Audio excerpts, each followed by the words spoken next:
Iran और Israel की फ़ौजें एक बार फिर आमने सामने। इसराइली आर्मी चीफ की धमकियां, ईरान का भी करारा जवाब। क्या दोनों ममालिक के दरमियान एक दफ़ा फिर जंग होने जा रही है? आमिर रज़ा मेरे साथ मौजूद है, उनसे बात करते हैं। आमिर भाई, इसराइली आर्मी चीफ की तरफ से बहुत बड़ा बयान सामने आया, धमकियां दी गई, ईरान ने भी उसका करारा जवाब दिया।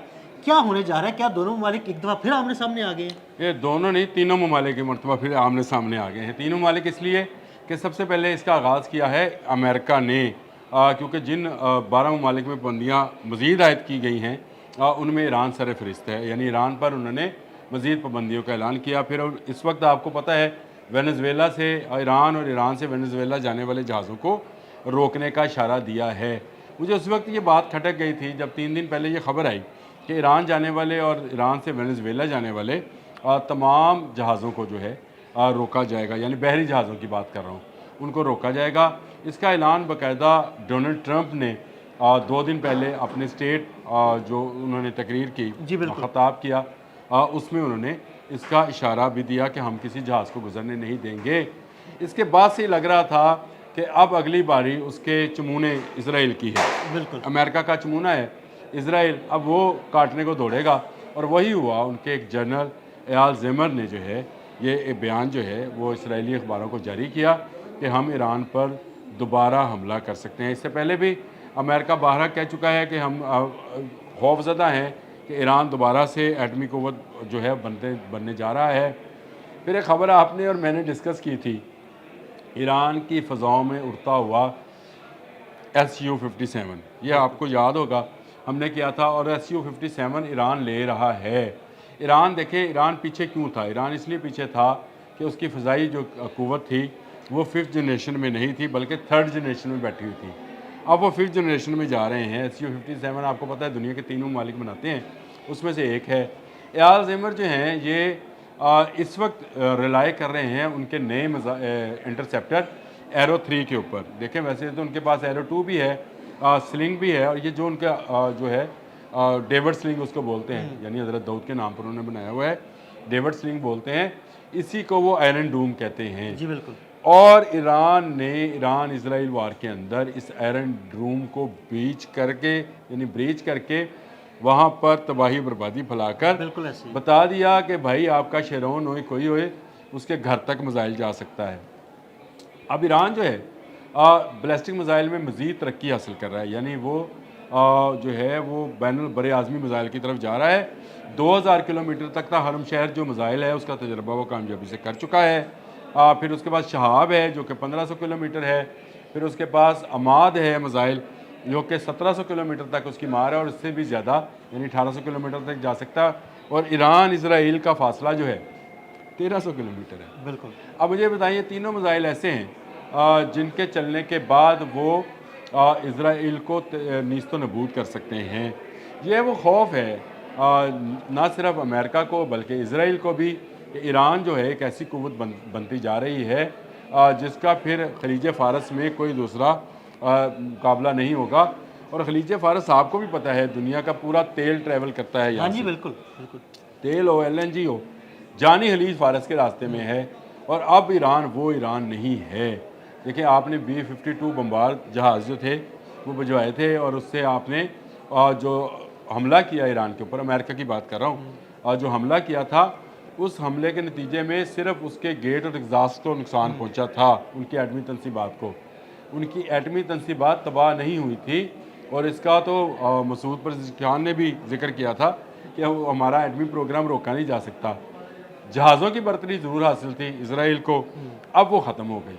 अमेरिका की सपोर्ट अगर है भी तो अब वो उस तरह से क्योंकि तबाही नहीं कर सके थे, तो इसका मतलब ये है कि ईरान एक उभरती हुई इस्लामी एटमी क़ुव्वत बन रहा है।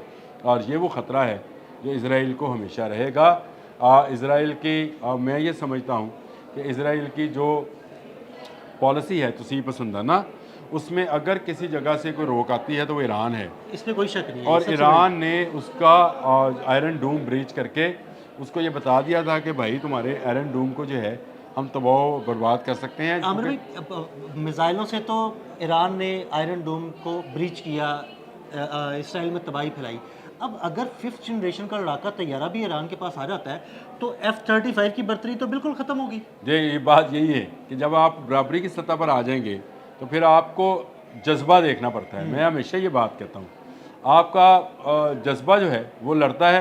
ये मेरी बात वैसे फील्ड मार्शल आसिम मुनीर साहब ने भी कर दी कि जज्बा लड़ा, अल्लाह ताला ने मदद फराहम की, इस पर बात करेंगे। लेकिन मसला ये है कि ईरानियों का जज्बा शहादत पूरी इस्लामी दुनिया में सिर्फ पाकिस्तान को निकाल कर किसी दूसरे इस्लामी मुल्क में नहीं है। ये बात तस्लीम शुदा है, तस्लीम करना पड़ती है कि ईरानियों का शौक़ शहादत और जज्बा शहादत जो है वो बहुत ज़बरदस्त है। और उसकी बुनियादी वजह यह है कि वहाँ हज़रत इमाम हुसैन की शहादत को लेकर बच्चा पैदा होने से उसको ये सबक पढ़ाया जाता है कि जब भी हक़ को बातिल का मार्का होगा तो आपने हक़ के लिए खड़ा होना है। ये वो चीज़ है जो मुसलमान बच्चों में जज्बा शहादत पैदा करती है। तो इज़राइल इसका मुकाबला नहीं कर सकता है, अमेरिका इस जज्बे का मुकाबला नहीं कर सकता है। आप जितने मर्ज़ी उनके अफसरान को मार लें या उनके तनसीबात पर हमला कर लें, वो नहीं है। अगर भाई इसका अंदाज़ा तो अब हमें इस जंग में भी हो गया जो ईरान और इसराइल की हुई कि जब ईरानी मिसाइल इसराइल की तरफ जाते थे तो भाग जाते थे, वो पनाह गाँव में छुप जाते थे, ज़ेर ज़मीन बंकरों में भाग जाते थे। हाँ बिल्कुल ऐसे ही है। वो अपने मनाजर अगर टीवी पर देखे हैं तो वो बड़े दिलचस्प मनाजर थे। लेकिन वाइस वर्सा अगर आप ईरान में देखें तो आपको तेहरान में जो ज़िंदगी है वो आपको हिलती हुई महसूस नहीं होती थी। मशहद में जो है लोग अपने मामूल के मुताबिक वो अपनी ज़िंदगी गुजारते थे। बम भी लग रहे थे, हमला भी हो रहा था, जवाबी हमले भी हो रहे थे और जवाबी मिसाइल भी। असल में जो बैलिस्टिक मिसाइल प्रोग्राम है ईरान का, जो रशियन सपोर्टेड है, तस्लीम करना चाहिए। इसके साथ साथ ईरान ने अपनी जो टेक्नोलॉजी बना ली है अब मिसाइल टेक्नोलॉजी, और वो उसका ख़तरा है। चाहे आप आयरन डूम बनाएं या गोल्डन डूम बनाएं, अब आपको समझ आ गई है कि अगर ज़्यादा तादाद में चीज़ें आएंगी तो आपके इंटरसेप्टर जो हैं इनको भी इंटरसेप्ट किया जा सकता है। एक छोटा मिसाइल चलाकर बड़ा मिसाइल फेंका जा सकता है। ये अब दुनिया सीख गई है। तो इसलिए वह जो धमकियाँ हैं वो लगाई जा रही हैं। लेकिन इस वक्त अगर कहा जाए खलीज फ़ारस का असल हुक्मरान तो वो ईरान है, तो उसी के नाम पर यह खलीज है और अब उसकी इजाज़त के बगैर तेल नहीं कहीं आया जाएगा। याद रखिएगा, ईरान जिसको चाहेगा तेल जाने देगा, जिसका चाहेगा तेल बंद कर देगा। आज जिस तरह से वेनेजुएला वाला मामला मैंने शुरू में आपको बताया कि अमेरिका का जब ये कदम सामने आया था तो मैंने उसी वक्त सोच लिया था कि ये डायरेक्टली ईरान पर इजराइल वार जो है मुसल्लत करने का काम है। लेकिन इजराइल जो है वो किसी भूल में न रहे। मैंने बताया आपको, हरम शहर है, शाब 3 है, अमाद है, ये वो मिसाइल्स हैं जो इजराइल को नीस्तो नबूद कर सकते हैं। ना सिर्फ इजराइल को बल्कि इजराइल की सपोर्ट करने वाले ममालिक को भी। भूल जाए अब कि इजरायली जहाज़ जो है किसी दूसरे मुल्क से उड़कर जाएंगे, जिस मुल्क से उड़ेंगे वहीं पर ईरानी जो है हमला भी करेंगे। और ये ऐलान वो बाशगाह अल्फाज में कर चुके हैं। जज्बा शहादत से सरशार हैं। उनका कोई लीडर, कोई जनरल, कोई फ़ौजी, कोई सिपाही, कोई बड़ा, कोई बच्चा जंग से और शहादत से डरता नहीं है। और कौमें वही तरक्की करती हैं जो जज्बा शहादत रखती है। बिल्कुल, बहुत शुक्रिया आमिर रज़ा जी। बिल्कुल, आमिर रज़ा ने बड़ी तफसील के साथ आपको ईरान और इसराइल के इस सारे मामले के बारे में आगाह किया। अदील अहमद और आमिर रज़ा को इजाज़त दीजिएगा। अल्लाह हाफ़िज़।